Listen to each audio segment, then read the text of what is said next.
Alright, so first, let's go through the situational writing. So we're supposed to write an email to our classmate Jason, who's on medical leave, to tell him about this writing competition. And here we have the 5 points that we're supposed to include. So you can just, you don't even need to look at this question yet. You can just go over and look at these 5 points, and then you can go look for them inside the picture. So first, we can look for the name and the theme of the competition, which is right here. ASEAN writing competition is here. And the theme, they already tell you, is friendship. So that's point number 1. And then point number 2, the date of the submission. So we can come back up here and see, oh, the date of submission is the 15th of October. This is number 2. Don't get confused by this 15th of December. This is for the winners who get notified. So yeah, just look carefully, read carefully. All right. How long the story should be? If we scroll back up, length of story, 1000 words maximum. Maximum we should also include in our answer because it's important. And then what information he needs to include when he submits his story. That's point number 4. And what does he need to include when he submits his story? He should include his name and age with his submission. So this is 4. And 5, why do you think he should take part in the competition? And you can actually also find this in the picture, which is said by this girl here. She says that Jason should take part as he always writes excellent compositions in class. But honestly, you could talk more about it and say something like, oh, because he writes excellent compositions, maybe he has a high chance of winning. Yeah. So most of the answers can usually be found in the picture. Sometimes you might need to say a little extra, but honestly, even if you don't, it's fine as well. Yep. So that's basically it. You just need to include everything. So start with an introduction. So first you need to start with saying, Dear Jason, of course. And then, because this is actually you're writing to your classmate, so it's a casual email. So you can start with something like, how are you? Or like just a greeting. Like, I hope you get better soon. I hope you recover from your illness soon. Hope you get well soon. Yeah.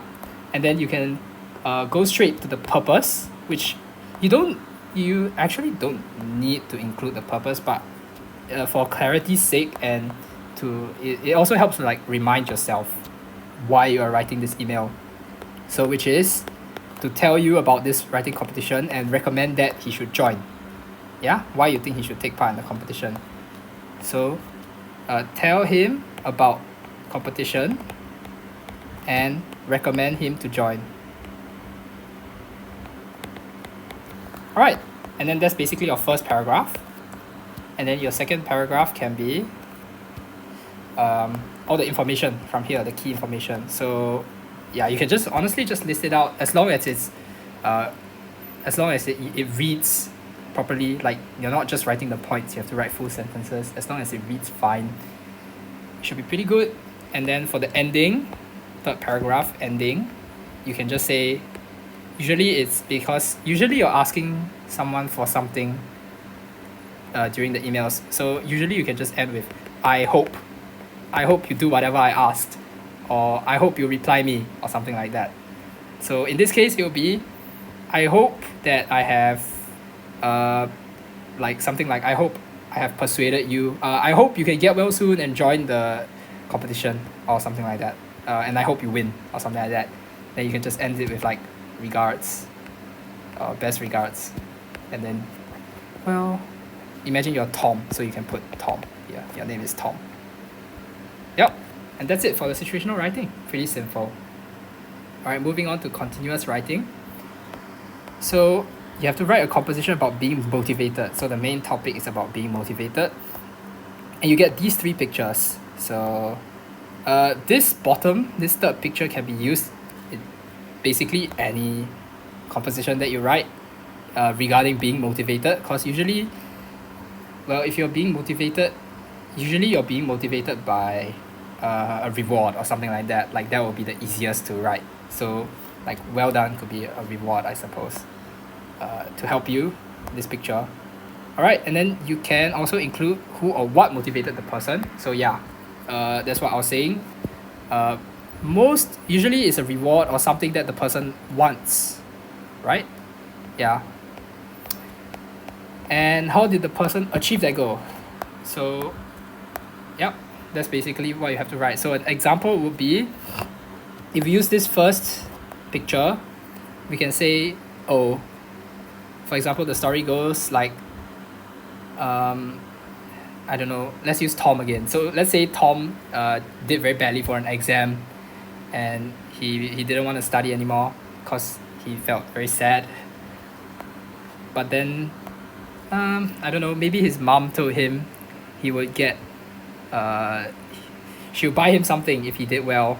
Or maybe he just really wanted to do well. Yeah. So the character has to be unmotivated in the first place. So you also have to mention that. Yeah, so at first the person is unmotivated. So in this case, he doesn't want to study for exams. And then he does badly. And then after that, either his mom says, oh, I'll reward you if you do well. Or he tells himself, oh, I want to do well. So that's what he wants. And then he will achieve the goal by, well, for both these scenarios, whether it's doing well for an exam or winning in a running competition or whatever, there's only really one way to do it, and it's through sheer perseverance. So yeah, you'll just have to write and describe exactly how this person persevered. Maybe he trained every day, or he studied every day, put in a lot of effort, and you'll have to describe that in great detail as well. And then, yeah, and then in the end he gets the reward, and that's it. So he has to start unmotivated, get motivated by something he wants, and then after that persevere to achieve this goal. And that's it. He achieves the goal, he gets the reward, and that's the compo.